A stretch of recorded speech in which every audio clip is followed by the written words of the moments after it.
नमस्कार विद्यार्थी आणि शिक्षक बांधवांनो, शालेय शिक्षण व क्रीडा विभाग, राज्य शैक्षणिक संशोधन व प्रशिक्षण परिषद महाराष्ट्र पुणे यांच्याद्वारे 19/6/2024 रोजी हे पत्र या ठिकाणी आलेलं आहे। या पत्राचा विषय आहे स्टार्स प्रकल्पांतर्गत नियतकालिक मूल्यमापन चाचणी पॅट अंतर्गत पायाभूत चाचणी 2024-25 आयोजनाबाबत। म्हणजे या ठिकाणी पायाभूत चाचणी 24-25चं आयोजन होणार आहे। काय आहे या पत्रामध्ये सांगण्यात आलेलं आहे, उपरोक्त विषयांवे या शैक्षणिक वर्षात इयत्ता 3री ते 9वीच्या विद्यार्थ्यांसाठी खालील 3 नियतकालिक मूल्यांकन चाचणीचे पॅट आयोजन करण्यात आले आहे। म्हणजे या ठिकाणी इयत्ता 3री ते 9वीच्या विद्यार्थ्यांसाठी 3 नियतकालिक चाचण्या जशा मागच्या वर्षी झाल्या त्याच पद्धतीच्या या चाचण्या या ठिकाणी होणार आहे। यास अनुसरून 2024-25 वर्षात पायाभूत चाचणी, संकलित मूल्यमापन चाचणी 1, संकलित मूल्यमापन चाचणी 2 अशा 3 नियतकालिक चाचण्यांचे नियोजन करण्यात आले आहे। नियतकालिक मूल्यांकन चाचणी पॅट अंतर्गत पायाभूत चाचणी दिनांक 10 ते 12 जुलै 2024 या कालावधीत आयोजित करण्यात येत आहे। म्हणजे या ठिकाणी पायाभूत जी चाचणी आहे ती 10, 11 आणि 12 जुलै 2024च्या कालावधीमध्ये आयोजित करण्यात आलेलं आहे। त्याचं वेळापत्रक देखील त्या ठिकाणी खाली दिलेलं आहे, आपण ते वेळापत्रक देखील पाहणार आहोत। आता यामध्ये काय सांगितलंय तर सदर चाचणी अंतर्गत प्रथम भाषा गणित व तृतीय भाषा इंग्रजी विषयाच्या इयत्ता 3री ते 9वीतील शासकीय व स्थानिक स्वराज्य संस्थेच्या सर्व शाळा तसेच खाजगी अनुदानित शाळांतील विद्यार्थ्यांची चाचणी होणार आहे। म्हणजे ही जी चाचणी आहे ती 3च विषयांची चाचणी होणार आहे। प्रथम भाषा मराठी, गणित आणि तृतीय भाषा इंग्रजी या विषयांची इयत्ता 3री ते 9वीच्या विद्यार्थ्यांची ही चाचणी होणार आहे। आणि ज्या शासकीय शाळा आहेत, स्थानिक स्वराज्य संस्थेतील शाळा आहेत, या शाळांसाठी ही चाचणी अनिवार्य असणार आहे। प्रत्येक विद्यार्थ्याने इयत्तेनिहाय अपेक्षित अध्ययन संपादन प्राप्त केली आहे किंवा नाही याची पडताळणी होऊन अध्ययन अध्यापन प्रक्रिया सुलभ होण्यास या चाचणीमुळे शिक्षकांना मदत होईल। म्हणजे ही 10 ते 12 या कालावधीमध्ये, म्हणजे 10 ते 12 जुलै या कालावधीमध्ये चाचणी आयोजन करण्याचा हेतूच असा आहे की विद्यार्थ्याने इयत्तानिहाय संपादनूक पातळी प्राप्त केली आहे किंवा नाही। सदर चाचण्या इयत्ता 10वी व 12वी बोर्ड परीक्षाप्रमाणे नाहीत, यामुळे विद्यार्थ्यांना याचा अतिरिक्त ताण देऊ नये।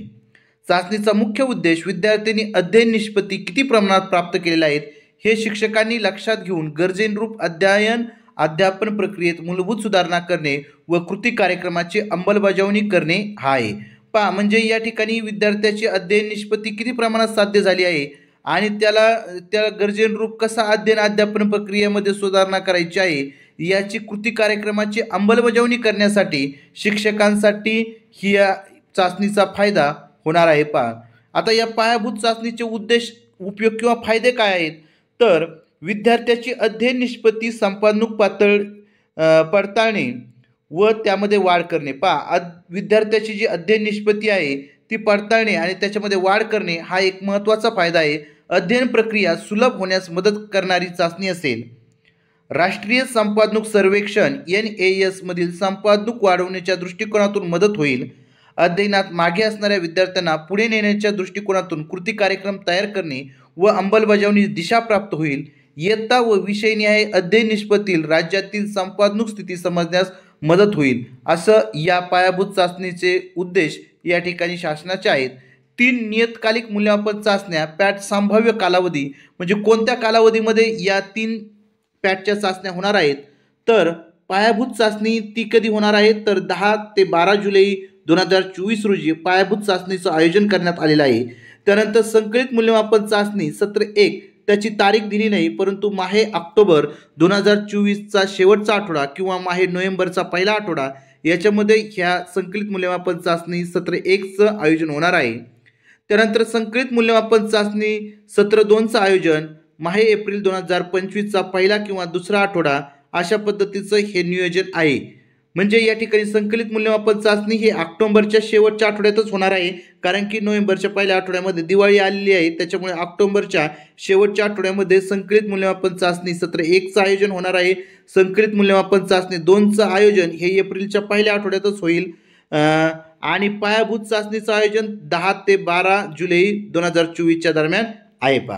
पायाभूत चाचणीचे माध्यम व विषय, सदर चाचणी एकूण 10 माध्यमात होईल। प्रथम भाषा गणित व तृतीय भाषा इंग्रजी या 3 विषयाची इयत्ता 3री ते 9वीच्या विद्यार्थ्यांसाठी चाचणीचे आयोजन करण्यात येणार आहे। चाचणीचा अभ्यासक्रम काय असेल तर मागील इयत्तेचा अभ्यासक्रम अध्ययन निष्पत्ती मूलभूत क्षमता यावर आधारित असेल। म्हणजे जी या ठिकाणी पायाभूत चाचणी होणार आहे या पायाभूत चाचणीचा अभ्यासक्रम कोणता असेल, मागील इयत्तेचा अभ्यासक्रम अध्ययन निष्पत्ती आणि मूलभूत क्षमता याच्यावरती असणार आहे। आता वेळापत्रक या ठिकाणी दिलेले आहे। पायाभूत चाचणीचं वेळापत्रक कालावधी 10 ते 12 जुलै 2024। पहिला विषय आहे प्रथम भाषा, म्हणजे 3री ते 9वी पर्यंत या ठिकाणी लेखी आणि तोंडी हे परीक्षा होणार आहे। दिनांक आहे 10/7/2024। या ठिकाणी 3री 4थीसाठी 30 मार्काचा पेपर असणार आहे आणि 10 मार्काची तोंडी, असं एकूण 40 गुण असणार आहेत। वेळ आहे 90 मिनिटे। त्यानंतर 5वी 6वीसाठी या ठिकाणी 90 मिनिटे वेळ आहे।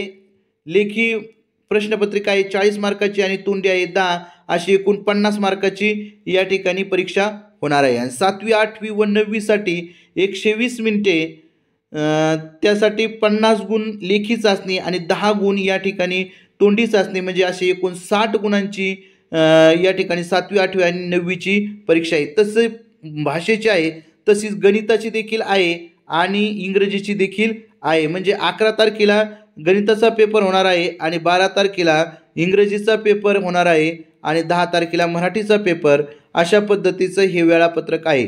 शाळेय वेळापत्रकानुसार सकाळ सत्र दुपार सत्रानुसार उपरोक्तप्रमाणे आपल्या स्तरावर वेळेचे नियोजन करण्याचे स्वातंत्र्य देण्यात येत आहे। प्रथम भाषा, गणित, तृतीय भाषा या विषयांची तोंडी परीक्षा ही त्या दिवशी लेखी परीक्षेनंतर वैयक्तिक स्वरूपात घेण्यात यावी। तसेच विद्यार्थी संख्या जास्त असेल तर दुसऱ्या दिवशी आपल्या उपलब्ध वेळेनुसार घ्यावी। पायाभूत चाचणी अंमलबजावणीबाबत सूचना काय आहेत तर पायाभूत चाचणी ही शासकीय व स्थानिक स्वराज्य संस्थेतील सर्व शाळा तसेच खाजगी अनुदानित शाळांमधील विद्यार्थ्यांसाठी चाचणीचे आयोजन करण्यात येणार आहे। पायाभूत चाचणीकरता प्रथम भाषा गणित व तृतीय भाषा इंग्रजी या विषयाच्या चाचण्या राज्य स्तरावरून राज्य शैक्षणिक संशोधन व प्रशिक्षण परिषद महाराष्ट्र पुणे यांच्यामार्फत विद्यार्थीनिहाय पुरवण्यात येणार आहेत। सदर वेळापत्रक हे संबंधित सर्व शाळांच्या निदर्शनास येईल याची दक्षता घ्यावी। म्हणजे सर्व शाळांना या ठिकाणी हे वेळापत्रक गेलं पाहिजे आणि सर्वांच्या निदर्शनास आलं पाहिजे, हे महत्त्वाचं आहे। पायाभूत चाचणीच्या प्रश्नपत्रिका प्रत्येक जिल्ह्याच्या शिक्षणाधिकारी प्राथमिक आणि माध्यमिक यांच्या स्वाक्षरीने प्राप्त झालेल्या अंतिम विद्यार्थी संख्येनुसार प्रत्येक विषय व वर्गासाठी आपल्या तालुक्यामध्ये समक्ष पोहोच करण्यात येत आहेत। तालुका स्तरावर पोहोचवण्यात येणाऱ्या सर्व प्रश्नपत्रिका सुरक्षित राहतील याची दक्षता घ्यावी। त्यासाठी तालुका स्तरावर एक सुरक्षित व स्वतंत्र खोली ताब्यात घ्यावी। या खोलीमध्ये प्राप्त प्रश्नपत्रिका ठेवाव्यात, तसेच प्रश्नपत्रिका फाटणार नाहीत किंवा पावसाने भिजणार नाहीत व सुरक्षित राहील याची दक्षता घ्यावी। तालुका स्तरावर साहित्य प्राप्त होता संबंधित गट शिक्षणाधिकारी प्रशासन अधिकारी यांनी त्याचे स्तरावर थेट शाळा स्तरावर पोहोचाव्यात। प्रश्नपत्रिका वितरणासंदर्भात पुढील सूचना गांभीर्याने पालन करावे।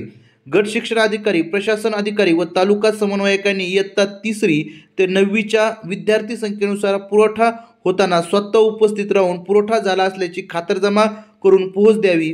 तालुका समन्वयकांनी सदर प्रश्नपत्रिका समक्ष मोजून आवश्यक तेवढ्या मुख्याध्यापकाच्या ताब्यात द्यायच्या आहेत। तसेच झेरॉक्ससाठी तालुका समन्वयकांनी कोणत्याही प्रश्नपत्रिका अथवा इतर साहित्य बाहेर जाणार नाही याची दक्षता घ्यावी। शाळा स्तरावरील प्रश्नपत्रिका वेळापत्रकाप्रमाणे त्या दिवशी वापरल्या जातील याची दक्षता घ्यावी। प्रश्नपत्रिकाचा मोबाईलमधून फोटो काढणे, समाज माध्यमाद्वारे इतरांना पाठवणे असे गैरप्रकार होणार नाहीत याची दक्षता घेण्यात यावी। प्रश्नपत्रिकांची गोपनीयता काटेकोरपणे पाळण्यात यावी। म्हणजे अत्यंत महत्त्वाचा या ठिकाणी मुद्दा आहे। प्रश्नपत्रिकेचा मोबाईलमधून फोटो काढणे, त्याचबरोबर समाज माध्यमाद्वारे इतरांना पाठवणे असे गैरप्रकार, म्हणजे या ठिकाणी यूट्यूबला देखील आपण म्हणजे अगोदर प्रश्नपत्रिका टाकू शकत नाही। प्रश्नपत्रिकाची जर म्हणजे जो वेळ आहे किंवा जो दिनांक आहे त्या दिनांकानंतर आपण टाकली तर काही अडचण नाही, परंतु त्या अगोदर तुम्ही या ठिकाणी यूट्यूबला देखील प्रश्नपत्रिका टाकू शकत नाही। तालुका स्तरावर प्रश्नपत्रिका ताब्यात घेणे, सुरक्षित ठिकाणी ठेवणे व त्याचे शाळानिहाय वाटप करणे तसेच चाचणीचे कामकाज सुरळीतपणे होण्याची सर्वस्वी जबाबदारी तालुका समन्वयकाबरोबर गट शिक्षणाधिकारी प्रशासन अधिकारी यांची राहील। जिल्हा स्तरावर प्राचार्य, जिल्हा शिक्षण व प्रशिक्षण संस्था, शिक्षणाधिकारी, जिल्हा परिषद यांची चाचणी आयोजनाबाबत सर्वस्वी जबाबदारी असेल। शिक्षणाधिकारी यांच्याकडून दिनांक 11 जून 2024 पर्यंत प्राप्त सांख्यिकीय माहितीच्या आधारे प्रश्नपत्रिका वितरित करण्यात येत आहेत। त्यामुळे प्रश्नपत्रिका कमी पडल्यास अथवा झेरॉक्स काढण्यात येणाऱ्या प्रश्नपत्रिकेचे देयक कोणत्याही परिस्थितीत अदा करण्यात येणार नाही, याची सर्वस्वी जबाबदारी संबंधित शिक्षणाधिकारी, शिक्षण निरीक्षक, प्रशासन अधिकारी यांची असेल, याची नोंद घ्यावी। तसेच सर्व विद्यार्थ्यांना प्रश्नपत्रिका मिळतील याची जबाबदारी शिक्षणाधिकारी यांची वैयक्तिकरित्या राहील। म्हणजे या ठिकाणी आपल्याला अगोदरच आपला पट कळवायचा आहे आणि नंतर जर कमी पडल्या तर आपल्याला झेरॉक्स काढण्यासाठी जे काही देयक आहे ते देयक कोणत्याही परिस्थितीत मिळणार नाही, ही महत्त्वाची सूचना या ठिकाणी या पत्राद्वारे देण्यात आलेली आहे। चाचणी कालावधीत सर्व विद्यार्थी उपस्थित राहतील याची दक्षता घ्यावी।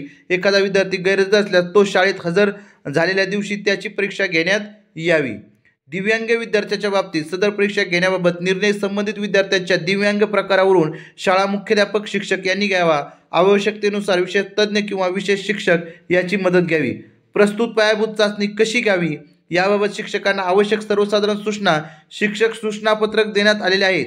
शिक्षकांनी सदर सूचनांचे काळजीपूर्वक वाचन करून अनुषंगिक कार्यवाही करावी। तसेच या शिक्षक सूचना www.maa.ac.in या वेबसाईटवर परीक्षेपूर्वी उपलब्ध असेल। उत्तर सूची परीक्षेच्या दिवशी संध्याकाळी वेबसाईटवर उपलब्ध करून देण्यात येईल, त्यानुसार उत्तरपत्रिका तपासण्यात याव्यात। या ठिकाणी उत्तर सूची जी आहे ती वेबसाईटवरती परीक्षेच्या दुसऱ्या दिवशी म्हणजे परीक्षेच्या दिवशी संध्याकाळी काय केले जाईल, वेबसाईटवर टाकण्यात येणार आहे। शिक्षक सूचना व उत्तर सूची ही फक्त शिक्षकांसाठी आहे, ती विद्यार्थ्यांना देऊ नये। विद्यार्थ्यांना फक्त प्रश्नपत्रिका देण्यात याव्यात। पायाभूत चाचणीचे गुण नोंद प्रश्नपत्रिकेच्या पहिल्या पानावर दिलेल्या अध्ययन निष्पत्तीनी आहे रकान्यात भरावी।